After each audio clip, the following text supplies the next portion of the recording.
प्यारे बच्चों, पिछले वीडियो में हमने पढ़ा था भोजन के क्या क्या घटक होते हैं, जिसमें हमने कार्बोहाइड्रेट, प्रोटीन, वसा, विटामिन आदि का अध्ययन किया था। उसी के अंतर्गत कोई छोटा हुआ भाग है जैसे हमारा जल और खनिज लवण, ये भी एक प्रकार के भोजन के घटक होते हैं। तो सबसे पहले देखते हैं जल या वाटर। तो जल, हमारे शरीर में जल की मात्रा कितनी होती है? 45 से 80% मात्रा हमारे शरीर में पाई जाती है।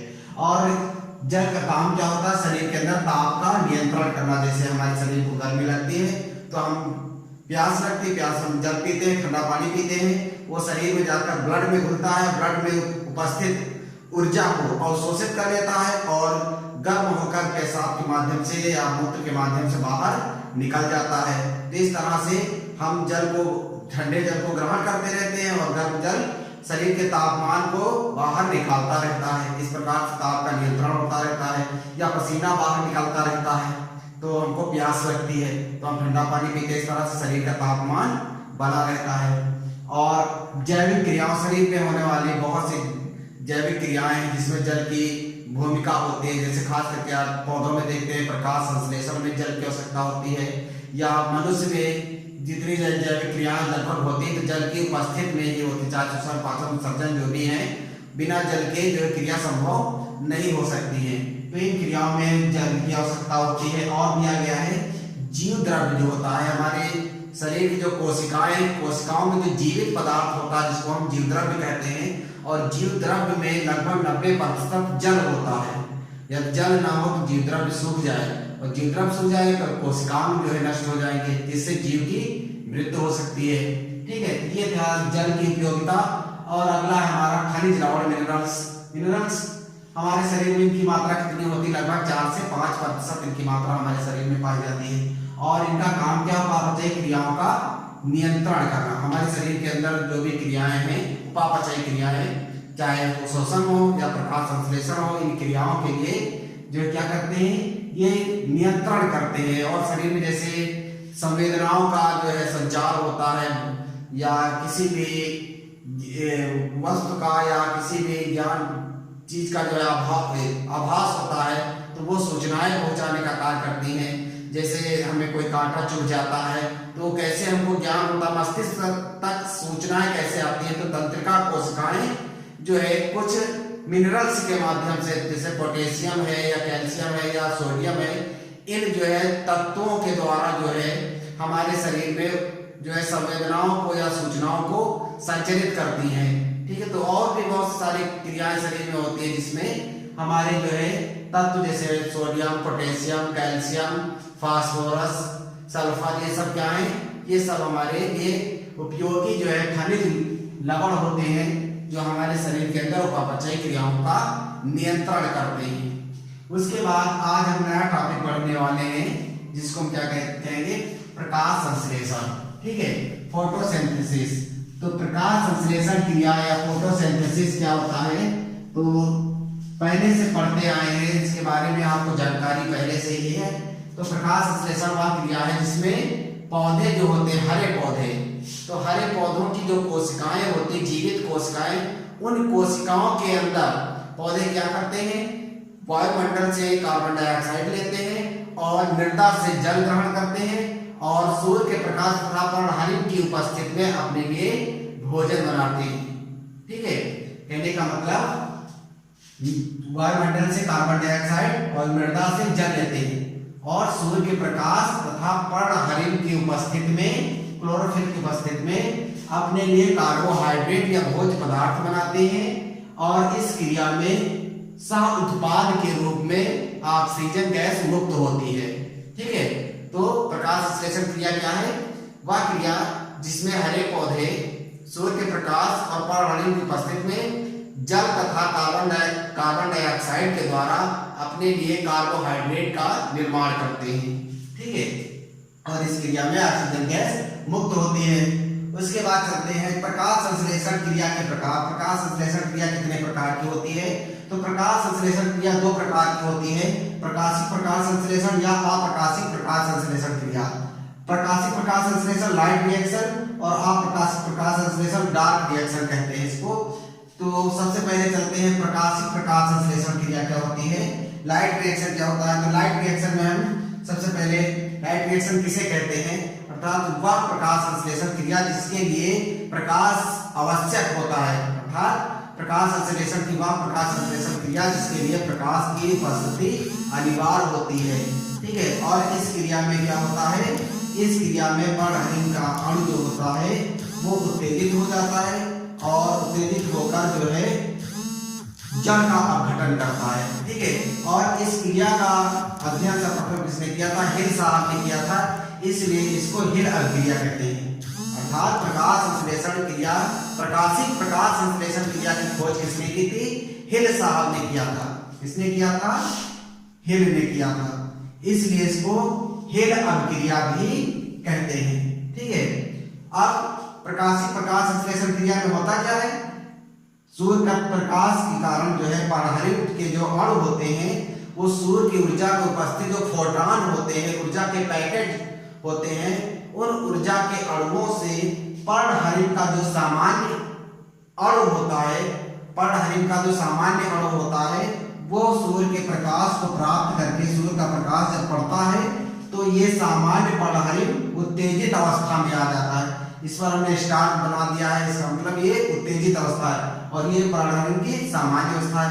और पर्णहरित जब उत्तेजित हो जाता है तो क्या होता है, जल का प्रकाशिक अपघटन होता है। कहने का मतलब प्रकाश संश्लेषण, प्रकाशिक प्रकाश संश्लेषण क्रिया निम्न चरणों में पूर्ण होती है। ठीक है, सबसे पहले प्रकाशिक प्रकाश संश्लेषण क्रिया क्या है, प्रकाशिक प्रकाश संश्लेषण वह क्रिया है जो प्रकाश की उपस्थिति में होती है और इसकी खोज किसने की, हिल ने की, इसलिए इसको हिल अभिक्रिया भी कहते हैं। और इस अभिक्रिया में निम्न चरण आते हैं, ये क्रिया निम्न चरणों में पूर्ण होती है जिसमें जल का अपघटन होता है। जल का अपघटन कैसे होता है, ये निम्न चरण दिए गए, इनको एक एक करके समझ लेते हैं। सबसे पहले क्या होता है, पर्णहरित का अणु सूर्य के प्रकाश की उपस्थिति में उत्तेजित होता है। दूसरी बात, तो जल का अणु होता है वो प्रकाशिक अपघटन होता है, जल के अणु का प्रकाशिक अपघटन होता है। जब ये उत्तेजित पर्णहरित होता है तो उससे प्राप्त जो इलेक्ट्रॉन होते हैं वो क्या करते हैं, जल का अपघटन कर देते हैं। जल के अणु जो है इसमें वियोजित हो जाते हैं, टूट जाते हैं हाइड्रोक्सिल आयन और हाइड्रोजन आयन में। ठीक है, OH आयन और H आयन में टूट जाते हैं। ठीक है, उसके बाद क्या होता है, जल का संघनन तथा ऑक्सीजन का निर्माण होता है। अगले चरण में क्या होता है, जो आपका हाइड्रोक्सिल आयन होता है ये संघनित होता है, पास पास में इसके अणु जुड़ते हैं, ऐसे देख सकते हैं जैसे दिया गया है 4OH, इसका मतलब 4 हाइड्रो ऑक्सीजन है और 4 हाइड्रोजन है, इस तरह से। तो 2 हाइड्रोजन 1 ऑक्सीजन के साथ बन गया, ये हो गया H2O। इसी तरह से ये 2 हाइड्रोजन इस ऑक्सीजन के साथ बन गया, ये हो गया H2O और 2 ऑक्सीजन बच गए तो ये दोनों बॉन्ड बना लिए O2। ठीक है, तो इस प्रकार से एक इधर H2O, एक जल का अणु इधर बना और एक जल का अणु इधर बना, तो कितने अणु बन गए जल के, 2 जल के अणु बन गए, तो 2H2O बन गया। ठीक है, 2H2O बन गया और 2 ऑक्सीजन के अणु मिलकर ऑक्सीजन का निर्माण कर दिया। इस प्रकार के अगले चरण में क्या होता है, हाइड्रोक्सिल आयन आपस में संघनित होते, आपस में जुड़ते हैं, आपस में ही क्रिया कर लेते हैं और क्या बन जाता है, जल के 2 अणु बनते हैं और ऑक्सीजन गैस बनती है और ये ऑक्सीजन गैस मुक्त हो जाती है हवा में। ठीक है, और अगला चरण है NADP*H2 या NADP का अपचयन या NADP*H2 का निर्माण। तो इसमें क्या होता है, NADP का अपचयन इसमें होता है कि जो आपका यहाँ पर जल का अपघटन होता है तो हाइड्रोजन आयन बनते हैं। ये हाइड्रोजन आयन इस NADP के द्वारा, ये क्या है, एक प्रकार का हाइड्रोजन ग्राही है, हाइड्रोजन को ग्रहण करने वाला पदार्थ है और ये कहाँ पाया जाता है, ये पत्तियों की कोशिकाओं में पहले से मौजूद होता है, हरित लवक के अंदर। ये क्रिया कहाँ हो रही है, प्रकाशिक प्रकाश संश्लेषण क्रिया कहाँ होती है, पत्तियों की कोशिकाओं के हरित लवक के अंदर होती है। ठीक है, वो भी ग्रेनम में। ठीक है, पौधों की पत्तियों के हरित लवक और हरित लवक के जो ग्रेनम होते हैं उस ग्रेनम के अंदर, जैसे हम पत्तियों को बनाकर देख सकते हैं, जैसे ये एक सामान्य पत्ती हो गई और पत्ती में ये कोशिकाएं हो गई, और कोशिकाओं में एक कोशिका को यहाँ पर हम देख सकते हैं, एक कोशिका को देखेंगे तो एक कोशिका में इस तरह से पर्णहरित होते हैं, हरित लवक होते हैं, और इन हरित लवक के अंदर एक हरित लवक को आपने 9th में बनाया होगा, उसमें इस तरह से ग्रेनम को दर्शाते हैं सिक्कों के घेर की तरह। तो इस ग्रेनम के अंदर ये सारी क्रिया कहाँ होती है, इन ग्रेनम के अंदर होती है। ठीक है, प्रकाशित प्रकाश संश्लेषण क्रिया प्रकाश की उपस्थिति में होती है। कहाँ होती है, ये पत्तियों के हरित लवक के ग्रेनम वाले भाग में होती है। इसकी खोज हिल साहब ने की थी, इसलिए इसको हिल अपक्रिया भी कहते हैं। ठीक है, और अब अगला चरण कौन सा है, एनएडीपी का निर्माण। ये एनएडीपी कहाँ होता है, हमने बताया कि ये हरित लवक के ग्रेनम में उपस्थित होते हैं, और ये एनएडीपी क्या करता है, हाइड्रोजन से क्या कर लेता है, अपचयन हो जाता है, अर्थात हाइड्रोजन से क्रिया कर लेता है। एनएडीपी के दो अणु एनएडीपी के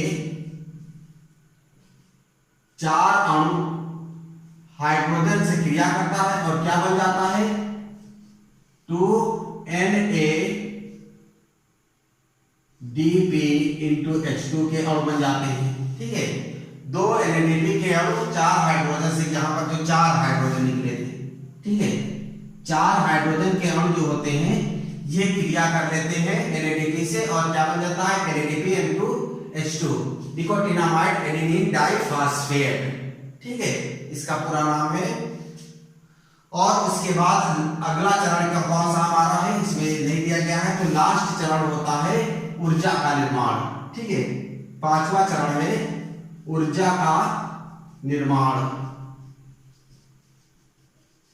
इसमें क्या होता है, इसमें जो पर्णहरित का जो अणु होता है, ठीक है, पर्णहरित का जो अणु होता है वो जब सूर्य का प्रकाश पड़ता है तो उत्तेजित होता है, उत्तेजित अवस्था में आ जाता है इस तरह से। ठीक है, और जब ये उत्तेजित होता है तो इलेक्ट्रॉन मुक्त होते हैं। वो इलेक्ट्रॉन क्या करते हैं, फास्फेट आयन को एडीपी से एडिनोसिन डाइफॉस्फेट, ये भी कहाँ होते हैं, ये भी हरित लवक के अंदर होते हैं। और ये क्या करते हैं, ये जो है इलेक्ट्रॉन इस एडीपी से एडिनोसिन डाइफॉस्फेट से एक फास्फेट आयन को जोड़ने का कार्य करता है, और क्या बन जाता है, ATP, adenosine triphosphate. Adenosine triphosphate क्या होता है, ये एक प्रकार के ऊर्जा के अणु होते हैं। तो इस क्रिया में ऊर्जा का निर्माण भी होता है। ठीक है, ये था हमारा प्रकाश संश्लेषण और भी प्रकाशित प्रकाश संश्लेषण। ठीक है, धन्यवाद।